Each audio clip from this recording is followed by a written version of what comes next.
Welcome to the Get More Students podcast. Today you are in for something special. I was actually recently invited to the 100th episode of the Qualified Tutor podcast. It's one of my favorite and it has such great content, all devoted to helping professionalize tutoring around the world. And in this episode, Ludo Miller is the host, does a fantastic job. And what we really talk about is the strengths, weaknesses, opportunities, and threats of the tutoring industry in 2022. I think it's really relevant and I think you'll really enjoy it. So listen in and let us know your thoughts. Well, there's no shortage of amazing people, is been my experience, particularly going to the Love Tutoring Festival. And Rich, I'm sure you can attest to this as well. Like there's a real depth of incredible talent amongst those tutors.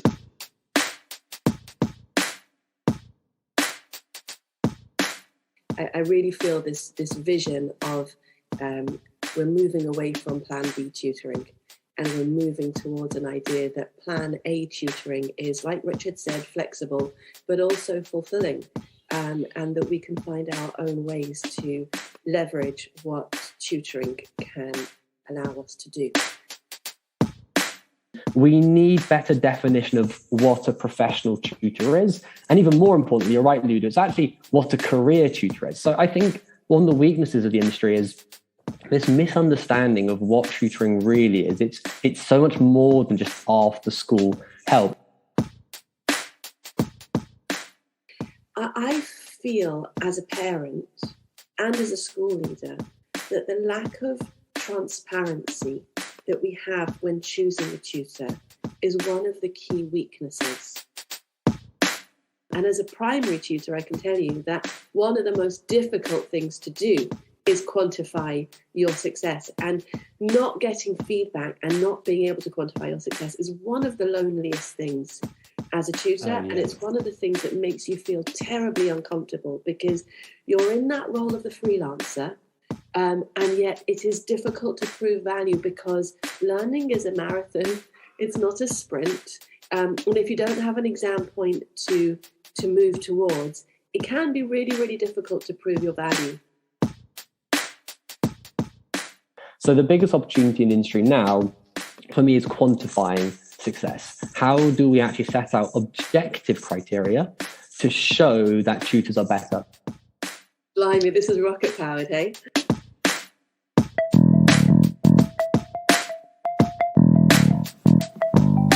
Hello and welcome to the Qualified Tutor podcast, the podcast that brings you the latest in the world of tutoring, edtech and education, and hopefully inspires in you the big change that each and every one of us is capable of.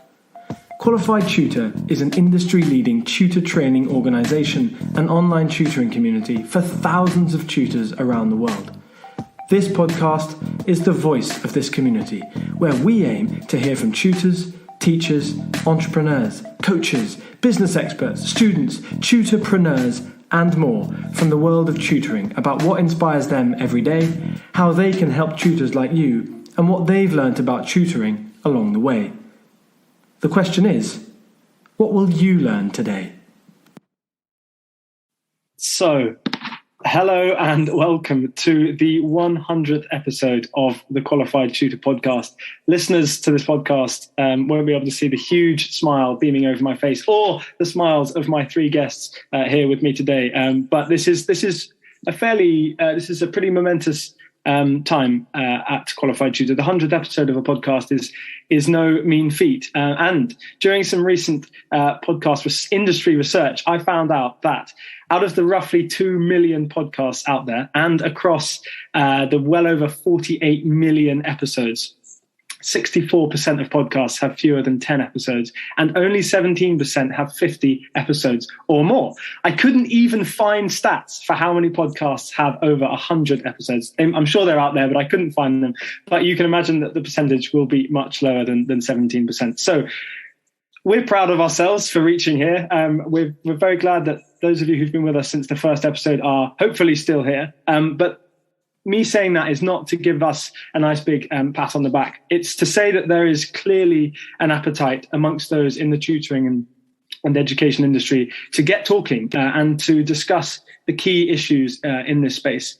For a podcast about tutoring, which has previously been a niche, hush-hush, sidelined part of education, to reach 100 episodes and almost 8,000 downloads shows this industry has never been so important. And with Alex Asher here, we have another host of a hugely popular tutoring podcast. So there's lots to share here. And what better way to celebrate this milestone than by gathering together three of the leaders in tutoring today, raising the bar and bringing about the change that's needed. So here with me today, we have founder of the Profs, Richard Evans. We have the CEO of LearnCube, Alex Asher.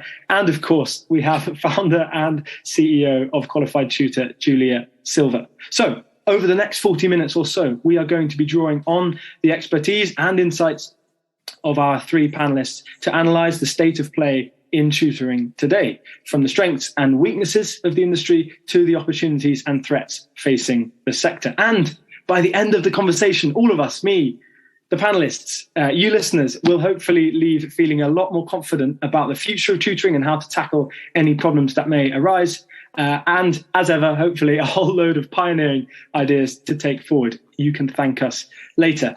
Now, dear guests, you're all familiar faces in this recording studio, as it were. So welcome back to the podcast. And thank you very, very much for joining us. What exciting news do we have this week?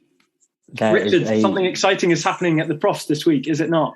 As always, something exciting happening at the Profs. We've just completed a very similar big strategic review, our own SWOT analysis of ourselves and the industry. And we are investing massively, actually, in tutors, building a serious team of going out to help find better on board, potentially train and share our knowledge with tutors. So we're really, really excited to be trying to ramp up. We actually got an ambitious goal to 3x the number of tutors from 1,000 to 3,000 actively working with us. And that's going to take quite an investment, but I'm looking forward to making a few more professional friends.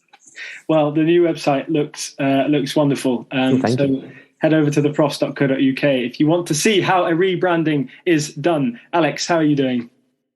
I'm going bloody well, actually.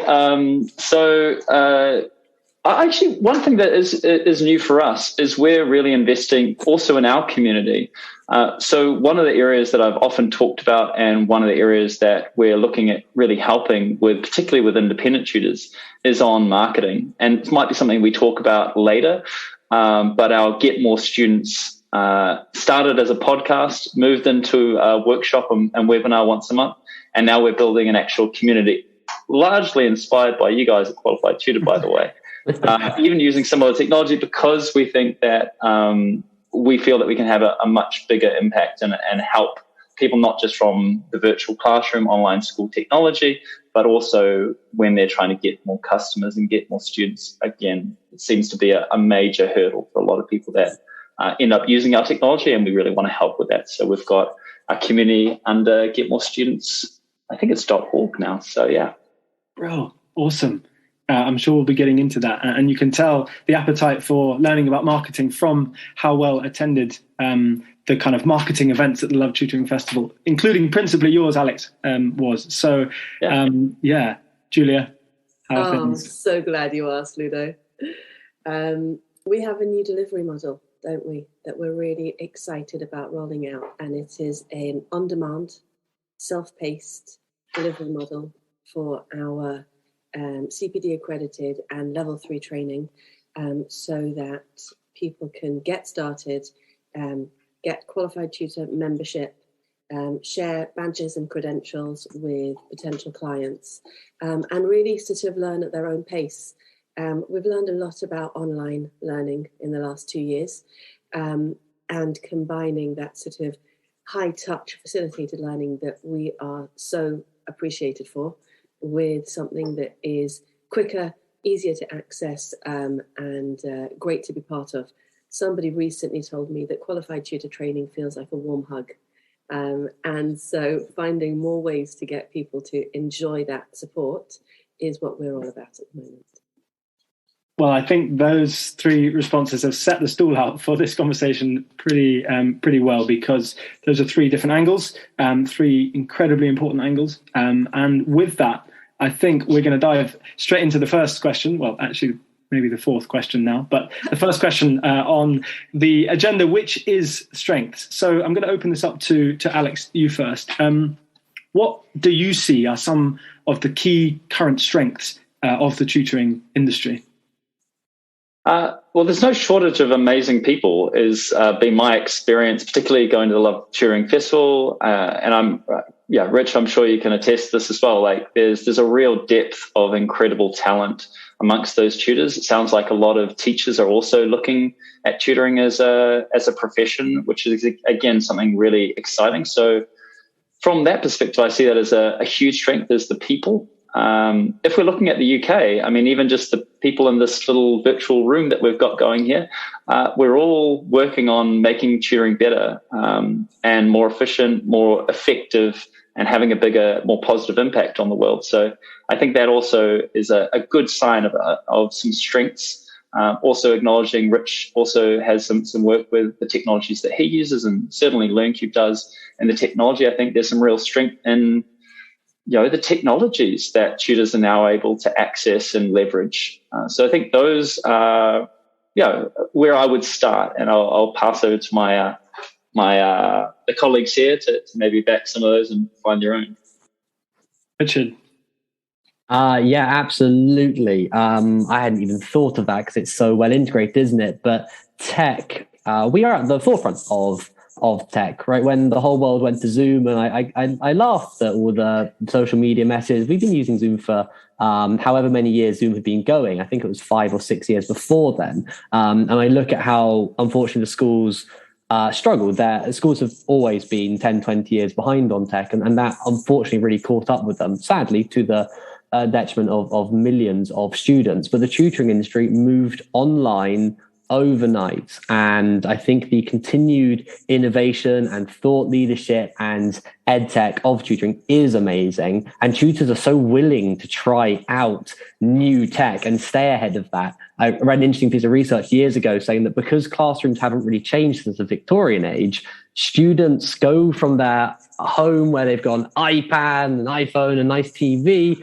and then they go into this Victorian blackboard system, and schools are so physically out of date that they immediately switch off, and that's actually a huge hurdle to many people's learning. So I agree, innovation and tech, absolutely amazing. And more than that, it's a great growing sector. I have partners who used to work in the publishing sector and magazine sector, and it's just very sad when an industry is kind of struggling and maybe in its twilight. It really feels like tutoring is continuing to go from strength to strength, and I think that's why there's so much innovation, excitement, and people focusing on it right now. And lastly, I think flexibility and well-paid work have been absolutely fantastic for us. I think we are the good side of the gig economy, and that's been something that is drawing more and more of those fantastic people. And most importantly, of course, the quality of the tutors we do have, and the positivity and the want to help students. It's just nice to, at the end of the day, know that you are helping students and have that feel-good factor.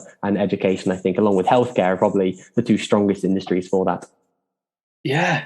There are smart and interested and interesting people in the tutoring industry. And just as you say, Richard, drawing on Alex's points, it's easy to forget that because you work with them, you speak with them every week, every day, every month. But that's a really key point. Julia?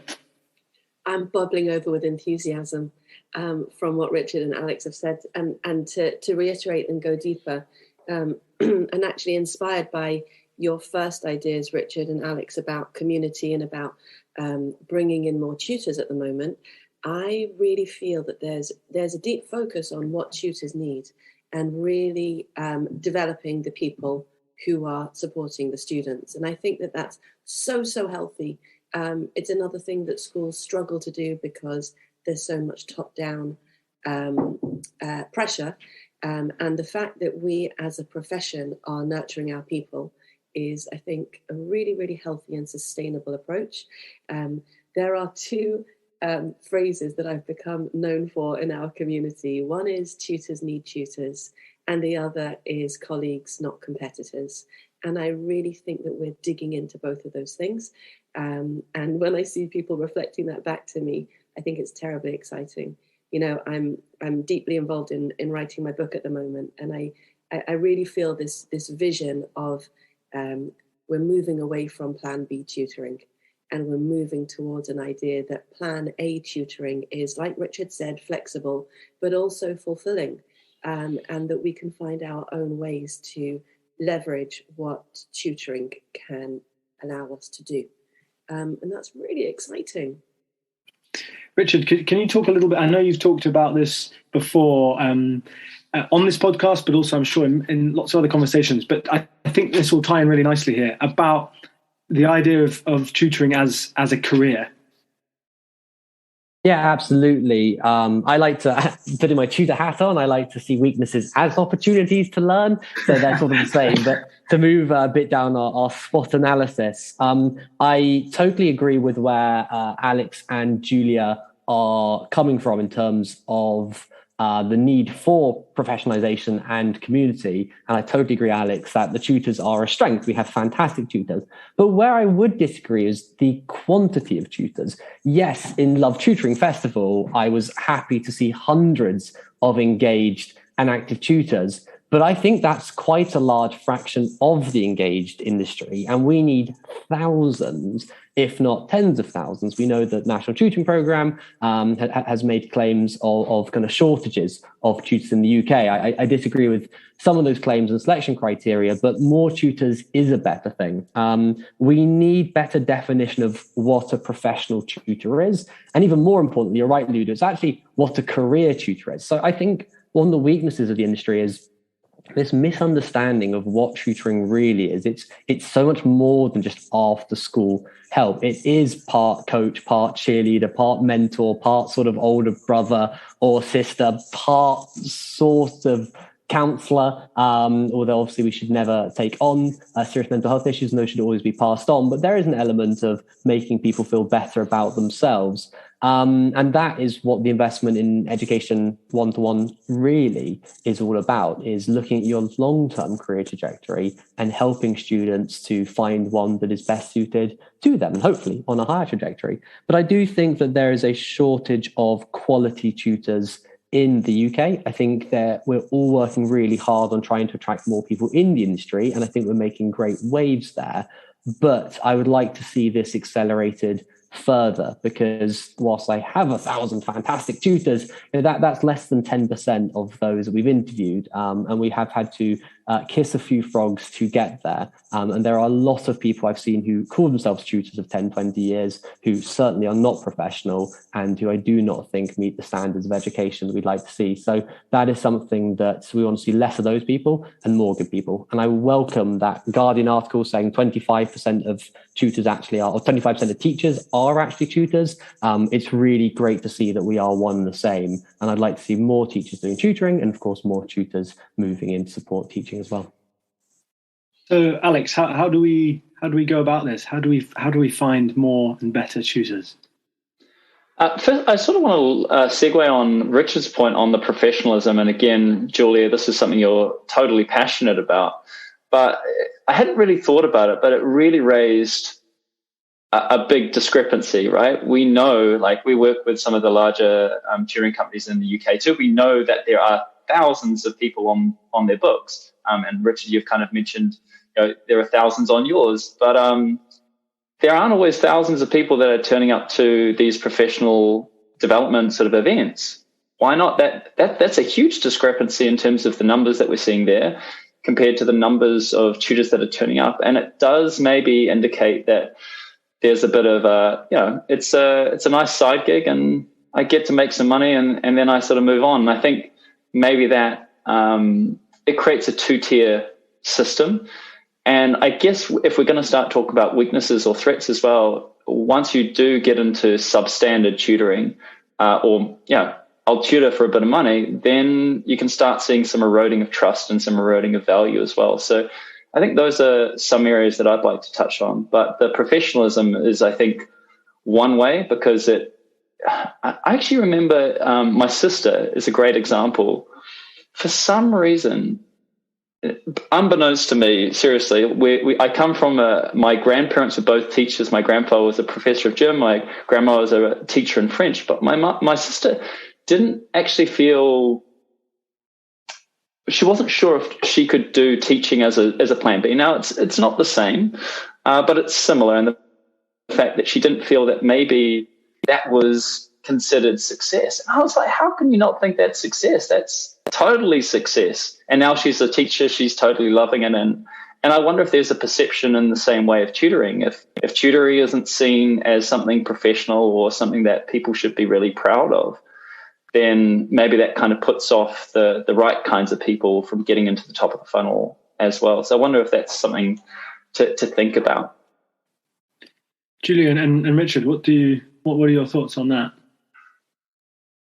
Well, to think about weaknesses and to loop back into what Alex is saying about professionalism and recognizing our own professionalism and feeling recognized for our professionalism, there's a lot to address in terms of myths and misconceptions, what tutoring is, how tutoring is seen by parents, by schools, by teachers, even by students, and by tutors themselves, whether or not tutoring is respected and regarded effectively enough. And there's a lot to unpack there, which I'm happy to do another time, but to pull on one specific thread, I feel as a parent and as a school leader that the lack of transparency that we have when choosing a tutor is one of the key weaknesses.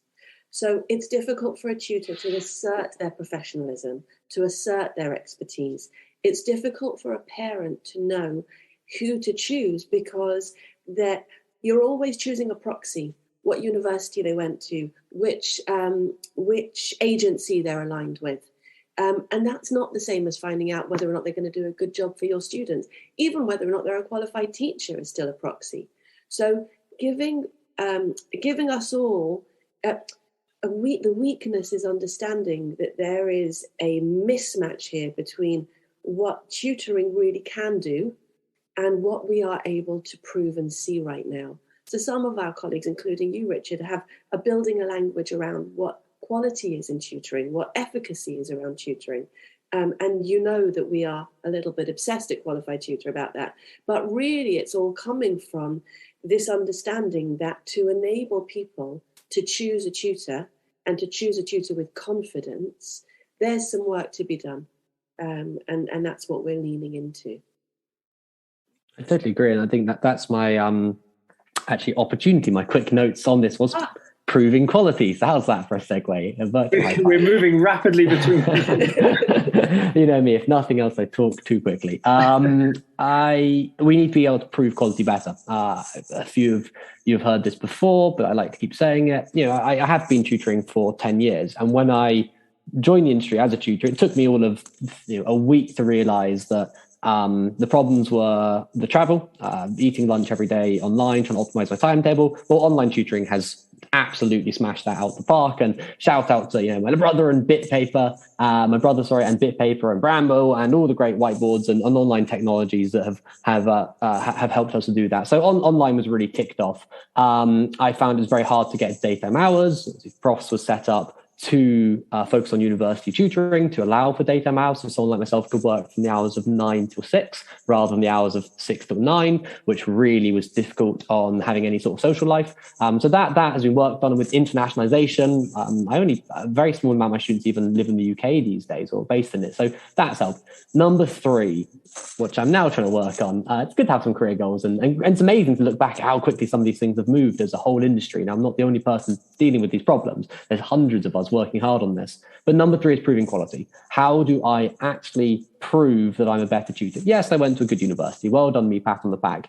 That doesn't mean I'm a good educator. And I agree, a lot of things on CVs are very poor proxies. At the Profs, we actually actively don't provide CVs. We're quite rare as a tutoring agency. We don't give CVs because we think they give the wrong information. It's all about our quantitative and qualitative measures of quality. So the biggest opportunity in the industry now, for me, is quantifying success. How do we actually set out objective criteria to show that tutors are better. And for me, it's got to be results tracking. It's got to be, are you getting the result? Yes, you can also track quality and confidence improvements. Yes, it's really important, I think, to have an agency or an external badge, such as a qualified tutor or being an official TTA tutor. These are important too. But at the end of the day, are you getting results, and are you getting 5-star reviews plus from your parents? And I think the whole industry, and those of us at Qualified Tutor and at TTA, and those of us who are turning up to events, we need to be leading the vanguard, because the best way to accelerate that is if all of us push our, not just qualifications, but actually our certifications, and more importantly, our reviews and our results, then that's going to make it over 5-10 years very difficult for new tutors to come do a part-time job and not have the evidence to say, I'm actually really good at what I do. So I think the biggest opportunity for us as an industry is to focus on proving that we are actually absolutely worth the money. Ludo, do you know that Richard and I have a... Sorry, Alex, I'll pause in a second. I was just about to say something as well. There's too much. Richard and I are having this fun game on LinkedIn that whenever anybody posts a cool testimonial, we tag each other because people love it. It amplifies their reach, and the feel-good factor is palpable. It really, really is. Go ahead, Alex. I thought there was something there. And again, because we're in this opportunity section, I thought there's definitely a place for technology to come in there. So we run LearnCube as a virtual classroom. And I think for our more sophisticated users, first of all, we have our own feedback that happens at the end of every class. But I'm wondering if there's a future opportunity where that can be quantified, right? Can we not? I mean, Richard, you might be doing this yourself already. A number of reviews is at least a metric that helps understand that somebody is straight off the shelf last week, or they've been doing this for 10 years. When I've met some tutors, I've got 4,000 hours of online tutoring experience. I want to know that. And I don't feel that is shown or verified in a very good way. And I feel that maybe, again, Richard and I are hopefully part of the solution eventually. And from a technology perspective, can we create some confident measures where people can go, hey, look, these classes actually happened. These ratings were actually verified at the time that they were created. So they're not they can't be kind of scammed. There's a timestamp attached to every review or piece of feedback after a session. That's going to give, if I was a parent, that would give me a lot more, just like Airbnb, that would give me a lot more confidence that somebody is a professional tutor that knows what they're doing and they get results, compared to, hey, their profile looks nice and they did a good video. And they went to the right university. And again, we're using these proxies, which actually seem to be very little to do about tutoring and all about just some, quite frankly, maybe some lazy signaling. We've done a lot of work on Rachel Botsman's work about trust. And she points out that we used to trust authorities and now we trust each other. And I wonder whether the opportunities are really about how we signal trust. And these testimonials and these number of tutoring hours that you guys are able to collect and verify, and our development in digital credentials, those are the opportunities where we're leveraging technology to create this, what's it called? The phrase has escaped me.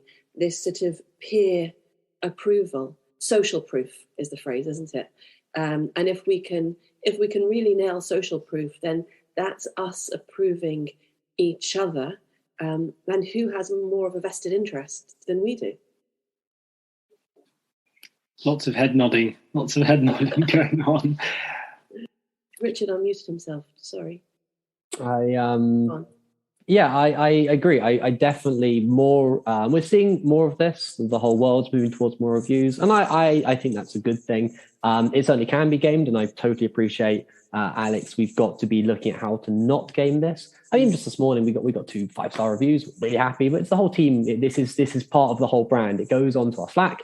Everyone in the company sees it. Everyone has a nice kind of a feeling, and we comment back and we share that, and hopefully now go on social media to help this campaign Julia and I are on of getting tutors to share their positivity, because it will, with thousands of us sharing these reviews, it will help people to better understand what tutoring is about. But I also want to move beyond the social proofing and certifications, which are very important, and we are indeed got to make sure that those are good objective measures, into that quantifiable. And that for me is the future that we aren't really doing.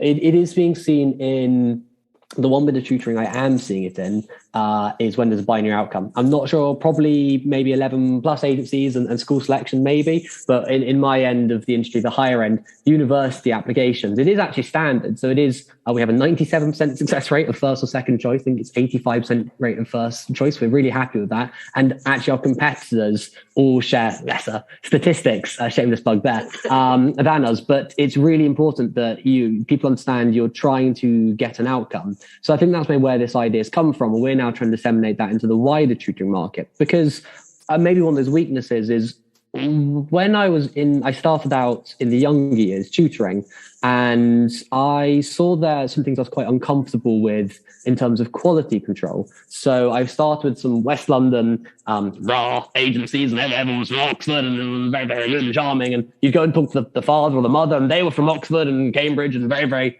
very, very charming, and you're all charming. But was there any ability for the younger child to know whether you're actually any good, apart from being a bit posh sounding? And I was uncomfortable that I suspected that there are a lot of people, part-timers, basically selling their qualifications without any experience. And I do think, I'm trying to clean up the industry a bit. I do think there's much less that now, and we're moving away from that totally. We are doing a lot more widening participation as an industry, which is good.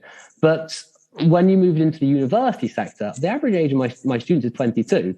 If I don't know what I'm talking about, I will be chucked out and get a refund within the first 10 minutes. So that really opened my eyes. And my problem is when you're teaching younger students, and certainly pre-GCSE, most kids are conditioned to not question the teacher in that way. So they don't really have a voice. So that's where I think we need to be tracking the outcomes of, are you actually getting the results that back up what people are saying about you? And I'm keen to try and push the industry into backing it up. A top tutor should have a string of amazing successes. They might not be results in terms of just qualifications. Some of my best students got a C or a B, but from where they were coming from and the other challenges they had in their life, that was life-changing and more impressive than getting someone from an A to an A star. I'm not saying it's just about grades, but I do want to be able to quantify I'm actually the best. So interesting, Richard, in terms of what to quantify, because we had a conversation on Clubhouse in the summer about KPIs and what your performance indicators are as a tutor. And if we were speaking with Judy Bryce, who's a specialist in supporting dyscalculia and maths anxiety, and the conversation around KPI stressed her out until we said, well, going from I hate maths to I don't mind maths with Judy is a huge thing. Going from I can tolerate 10 minutes talking about maths to I can survive an hour-long session is a huge thing. It's only about our having the professional language to say, these are our goals, we will plan a route, and we will measure whether or not we've been successful based on the goals. And yes, binary outcomes make it much, much easier. And as a primary tutor, I can tell you that one of the most difficult things to do is quantify your success. And not getting feedback and not being able to quantify your success is one of the loneliest things as a tutor. And it's one of the things that makes you feel terribly uncomfortable, because you're in that role of the freelancer. And yet it is difficult to prove value, because learning is a marathon. It's not a sprint. And if you don't have an exam point to move towards, it can be really, really difficult to prove your value. So yes, please. But since we're in the threat section, let's remember that we don't want to turn tutoring into a top-down profession.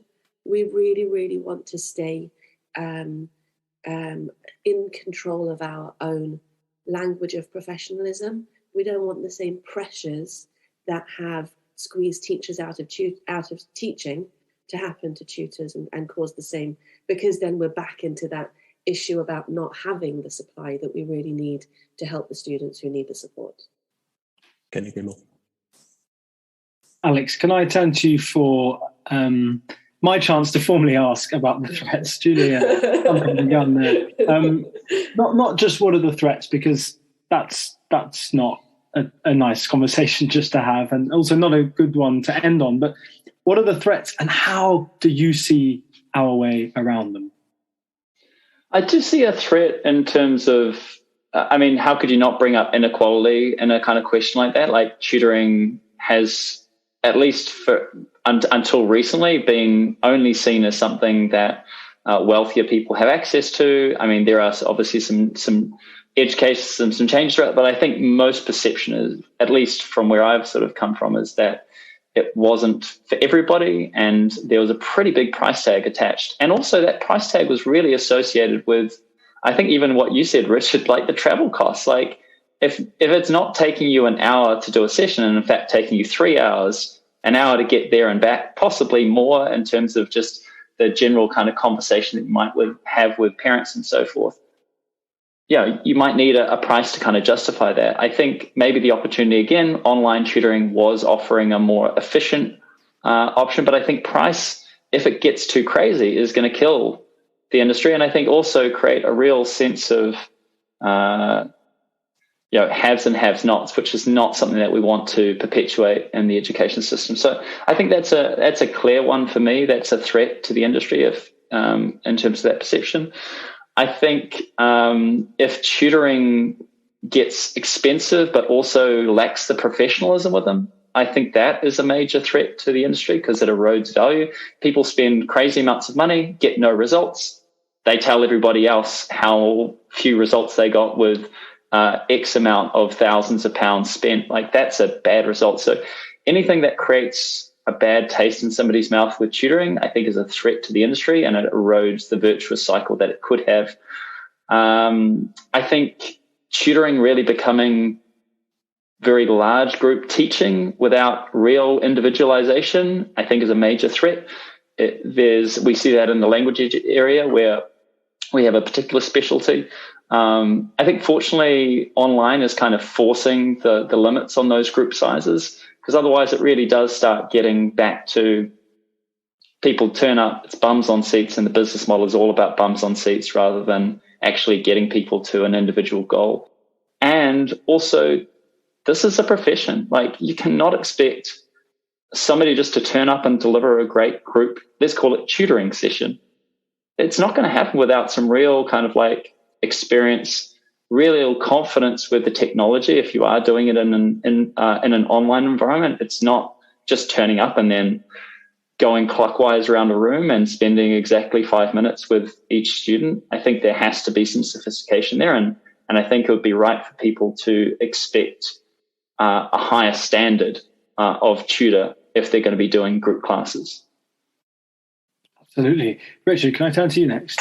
Yeah, I just want to jump in on all those points. To pick out three, I think that's very well said. I just want to emphasize, when one of us does badly in the industry, it hurts all of us. And particularly with tutoring, there are a lot of people in the press who don't understand tutoring and like to take kind of pot shots at it and elements of it. I think that's so important that we all hold that reputation. And you're right, when someone does something a bit uncomfortable, I think it is so important to be having these discussions to help inform, explain, and hold each other to account. And in the spirit of that, I'd like to continue the conversation with you, Alex, on the pricing, because I agree, but also I have a different point of view and maybe a solution, a synthesis to this.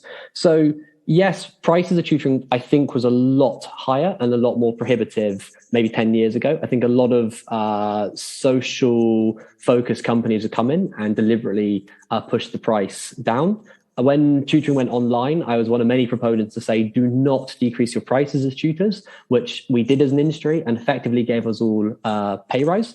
And I think that's really important, because what I'm seeing is something that's very common in America, where tutoring is going down to like $10, $15 an hour. It's going down, approaching minimum wage. And I don't want my profession to be a minimum wage. I don't think tutoring is the same as being a Deliveroo driver. No insult to Deliveroo drivers, but I don't want to see it exclusively done by people who are expecting sort of minimum wage or close to. And I don't think that's good for the students and the families that we serve. So we obviously are very proud and talk un-British as it is about being some of the highest payers in the industry. And I think it's really important that we are attracting professors, PhDs, academics, ex-bankers, ex-lawyers, some really, really competent people, not any of those people, but separately, some really competent people into the industry. And we need a balance. So what I'm coming through actually from this being, I think, the third or fourth QT event, my realization is I think we need that spread.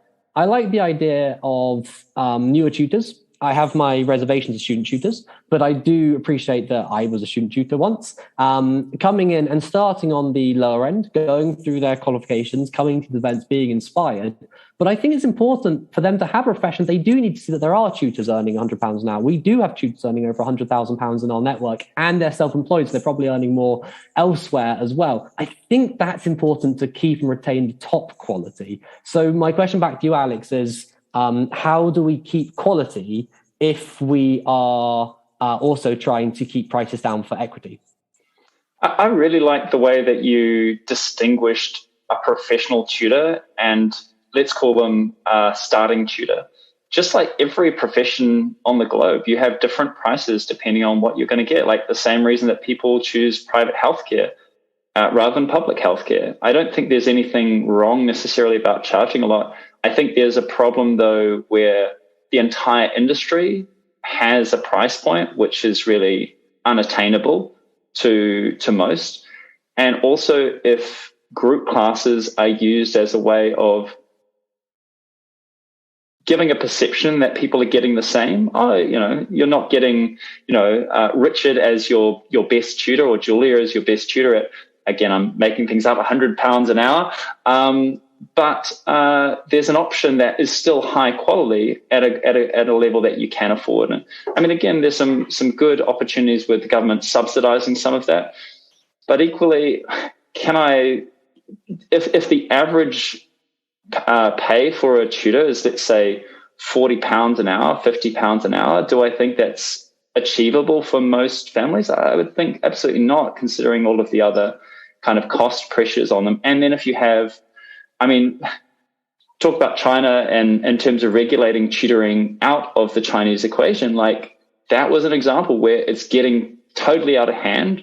The value maybe was questionable, like it was maybe there in terms of status, but was very questionable in terms of whether people were getting really good education outcomes. Again, do I agree or disagree with the regulations? It's irrelevant. But the main thing there was that here was an industry that was going berserk. There was so much social pressure to get tutoring that it was taking funds like with no real results for parents that I think deserve to be able to use that money in other areas. So I think that's where I'm coming from. But Richard, I really like this idea of paying professional tutors what they're worth. Totally agree with that point.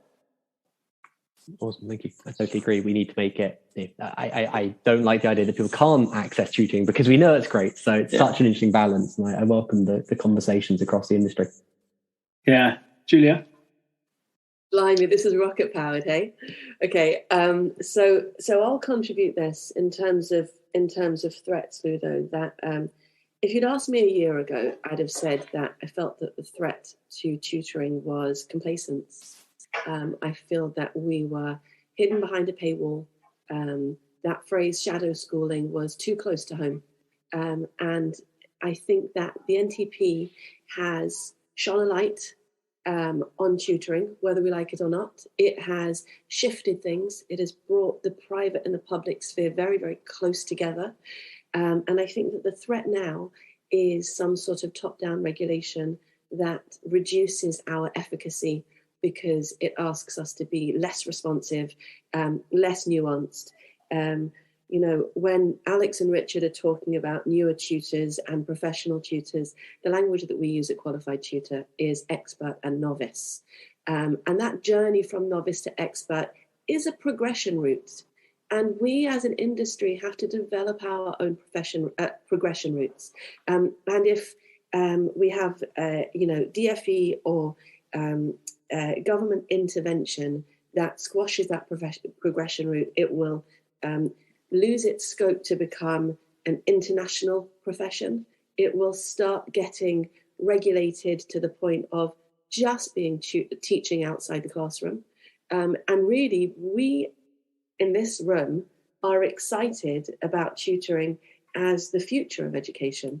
So we don't want it to be stifled by what people already know how to do. So I would say that the threat continues to be complacency, because really what we have to do is stay awake, stay aware, keep talking to each other, and create this new profession together. It's been around forever, but the changes are happening right now. And that's exciting and it's threatening. And we all have to stay awake and on the same page, because we're riding the same wave. Thank you, Julia. I think that was a really good way of summarising those threats and summarising kind of some of the thinking around that. And it always feels like that when you gather people together and you discuss these issues, that's just a discussion. And it's hard not to feel that, once this recording's finished and this podcast is over, we'll just go back to doing what we're doing. But the truth is that by saying it out loud, a bit like how Richard talks about talking about the high price that you may earn as a tutor, talking about it implements it and integrates it into people's minds, including ourselves. The way that we work each day is infused with the way that we think, with the vision that we have. And I think by talking about it on a public forum like this, we're allowing people to reflect on that. And even if today, tomorrow, the next day, nothing changes in their lives, by hearing it a number of times, or even by hearing it from multiple sources, that is a chance for them to act in a way that they feel appropriate, and hopefully that way they act is a good and positive and kind of forward-thinking way. And to wrap up here, because I think we should, because otherwise this could, I don't know where this would go if it kept going, but I want to give you each one sentence more around this final question, around this magic wand that we always talk about. And I wish maybe we could just invent one instead of just talking about but if, Alex, you had a magic wand and could wave it over the education landscape, in one sentence, what would you see? Tying together what we've talked about here, what would you see? I would see a magic wand that can make education individualized and students to really explore and find their own path. Excellent. Amazing. Richard? I would see the national tutoring program include a much higher percentage of professional full-time tutors, absolutely smashing out the park, so that the government, schools and families themselves were seeing the very, very best that tutoring has to offer to help it become a permanent part of the ecosystem of formal education. Julia, tough act to follow, those two. And I would look at an education system that was more intentional about what learning was delivered individually and what learning was delivered in groups. So that group learning was really collaborative and team-focused, and anything that was a functional skill that you needed a student to crack and master, you gave them a tutor for. So a full timetable that combines tutoring and classroom learning intentionally. And pause for a moment for that to sink in. You will find, listener, and also the three of you here, hopefully, listening back to parts or all of this conversation, because some of the things that were said here are too big to take at face value and to just be assumed into your brain and then to move on with. So drag the cursor back, listen to parts of this conversation. If you're listening to this on any podcast app, it should have the chapters of what we've discussed here, so that you can see where we talked about strengths or particular parts of this conversation. If you would like to find out more about what Alex Asher does, what LearnCube is about, head to learncube.com or to the Get More Students podcast. Just type in Get More Students podcast onto Google. It'll come up with all of those wonderful episodes that Alex and his co-host Herbert discussed. If you would like to find out more about Richard, he's having a renaissance on LinkedIn. So you can either find him on LinkedIn or you can head to theprofs.co.uk. And of course, if you'd like to find out more about Qualified Tutor, that can be done at qualifiedtutor.org. So that is where to head next. Probably take a few moments to sit down and have a little think after you've listened to this podcast, because there's a lot in there and it was just over 45 minutes long, or a cup of tea. So wonderful. I'm also going to jump in there to thank and congratulate Ludo and Julia on their 100th episode. You've got through it. What an amazing contribution to the tutoring sector. And you should both be feeling very proud. And I hope you listeners continue to listen, and maybe you'll listen to the 200th episode sometime in the future. Good on you guys. Well done, guys. A huge achievement. I've completely forgotten that this was the 100th episode. There's so much that's come after I talked about the 100th episode and all those stupid podcast stats. Anyway, thank you, Alex. Thank you very much to the three of you. And we'll see you all hopefully for the 101st episode. So I hope you enjoyed the episode. Herbert and I will have a fresh episode for you next time. So make sure you hit the subscribe button for the Get More Students podcast. Also note that we have the Get More Students community. This is a new initiative, and we see this as a way of helping provide more interactive experiences, really building a positive, vibrant community, all focused around marketing and helping you as tutors and language teachers to get more students. So make sure you sign up at getmorestudents.org. That's getmorestudents.org. You'll find a community waiting for you there with great resources and so much more to come. I look forward to seeing you soon. Bye now.